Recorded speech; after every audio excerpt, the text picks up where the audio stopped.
କଳା ଦିଶୁଛି ବୋଲି ଭାବୁଛ କି ଏଗୁଡ଼ିକ କ'ଣ? ଏକ ଛତୁ। ସାଙ୍ଗମାନେ କହିଲ ଏଇ ଛତୁକୁ କ'ଣ କୁହନ୍ତି? ଆରେ ଆରେ ମା, ସେ କ'ଣ କହୁଛି? ରୁଚିଲା ପରି ନୁହେଁ, ପାଟିକୁ ରୁଚିଲା ପରି। ଜମା ଡେରି ନ କରି ଜଲ୍ଦି ଜଲ୍ଦି ଯାଇ ଛତୁକୁ ଭାଙ୍ଗି ପକାଇଲି ଏବଂ ସେଥିରେ ପାଣିରେ ହଳଦୀ ଲୁଣ ଗୋଳାଇ ତାକୁ ରଖିଦେଲି। ଭିତରେ ଆଳୁକୁ ସିଝେଇ ନେଲି ଏବଂ ମସଲା ଗୋଟେ ପ୍ରସ୍ତୁତ କରିନେଲି। କୁ ଭଲ ଭାବରେ ଗରମ କରି ସେଥିରେ ତେଲ ଦେଇ ଛତୁ ଗୁଡ଼ିକ ଭାଜିଦେଲି।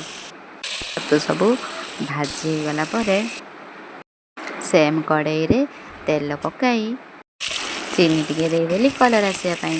ତାପରେ କଟା ହୋଇଥିବା ପିଆଜକୁ ପକାଇଦେଲି। ସେଥିରେ କଲର୍ ଟିକେ ଆସିଲା ପରେ ମସଲା ବାଟଣକୁ ପକାଇଦେଲି। ମସଲାର କଞ୍ଚା ସ୍ମେଲ୍ ଗଲା ପରେ ଟମାଟୋକୁ ପକାଇଦେଲି। ପକାଇ ସାରି ଲୁଣ ମଧ୍ୟ ପକାଇଦେଲି। ସିଝା ହୋଇଥିବା ଆଳୁକୁ ଭଲ ଭାବରେ ପକାଇ କଷିଦେଲି।